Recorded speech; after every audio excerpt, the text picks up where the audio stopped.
orientation and gender identity.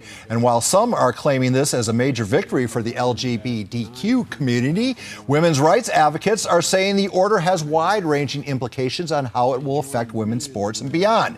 Joining us more on the executive order and its implications is Kara Dansky, member of the steering committee of the Women's Human Rights Campaign. Kara, thank you very much for making time for KUSI. Thanks for having me. It sounds like you're having some interesting weather out there. Yeah. For a D.C. person, you must be impressed by what we consider severe weather, huh? Very. All right. Well, you know what? The Biden order reads like this, Karen. I don't need to dictate it to you. I'm sure you can recite it. Children should be able to learn without worrying about whether they will be denied access to the restroom, the locker room, or sports. All persons should receive equal treatment under the law, no matter their gender identity or sexual orientation. Now, at first glance, Kara, that seems like a well-meaning progressive initiative that is protecting the rights of minorities. You say differently. Please explain. So thank you. And first of all, I would take exception to a little bit of what you said in your introduction, that the order clarifies anything. If anything, the order completely muddies the waters. I want to invite viewers to look into the Women's Human Rights Campaign at womensdeclaration.com. We are absolutely devoted to advancing the rights, privacy, and safety of women and girls by advancing the Declaration on Women's Sex-Based Rights before governments all over the world. So what else would I have to say about the executive order? People do not fully understand the implications of enshrining so-called gender identity in the law. It absolutely impinges on the rights, privacy, and safety of women and girls.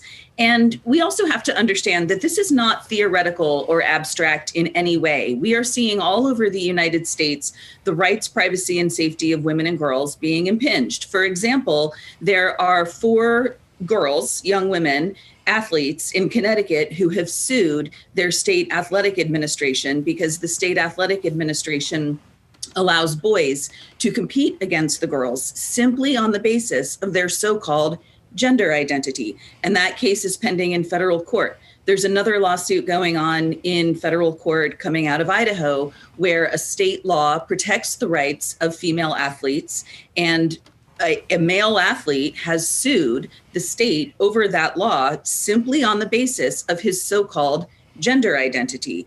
And we have to understand that gender identity and sexual orientation have nothing to do with one another. The lesbians and gay men that I know do not want to have anything to do with the so-called gender identity movement, which impinges on the rights of gay people to be same-sex attracted and impinges on the rights of women and girls to be protected on the basis of sex. I heard you mention that in your interview with Tucker Carlson. Could you expand on that? Because where are those leading voices in the lesbian and the gay community? Why aren't they standing up and joining their voices with yours?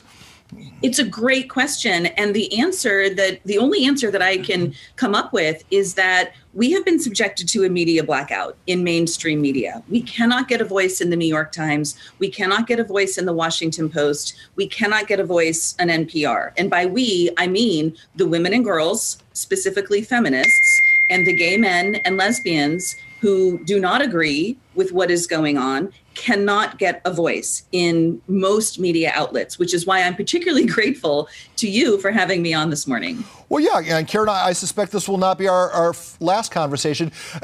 Can you help me understand how this is all based on a Supreme Court ruling that was based on a Civil Rights Act of '64? Help me understand that lineage a little bit.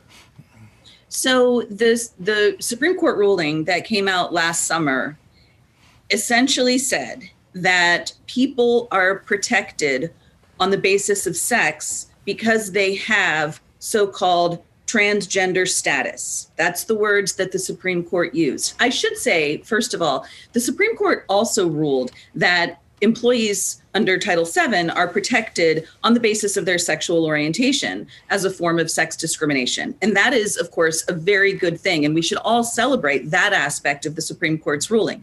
However, the Supreme Court also ruled that sex discrimination under Title VII includes so-called transgender status. And the Supreme Court never bothered to explain what that meant. It never bothered to define transgender status. It simply accepted it at face value.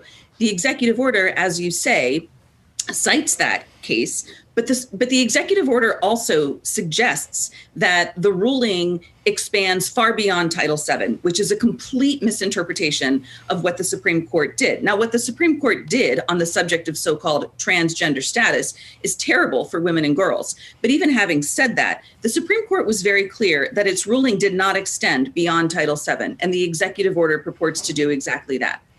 So, Kara, what do you say to people who say, you know, this is just a few cases here, a few cases there. Some girls might not get a scholarship. They might not get the gold medal. You're being a transphobia. How do you respond to that critique?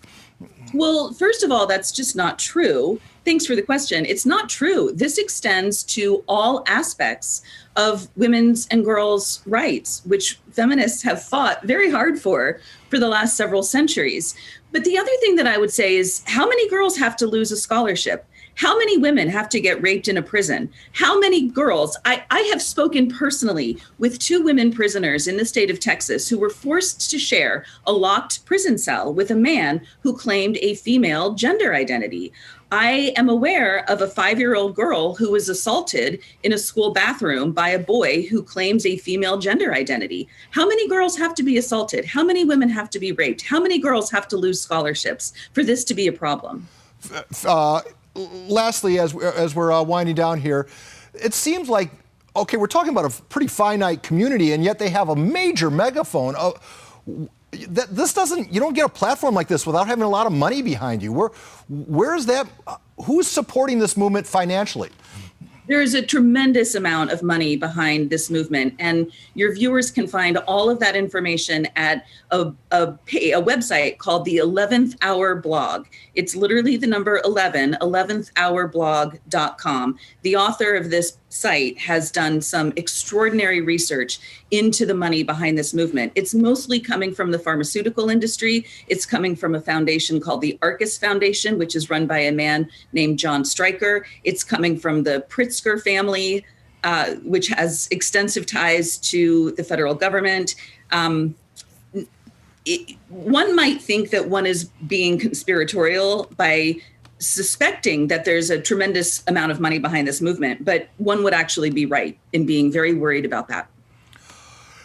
Kara, I appreciate you making time for a TV station in San Diego. I suspect the invitation will go out again.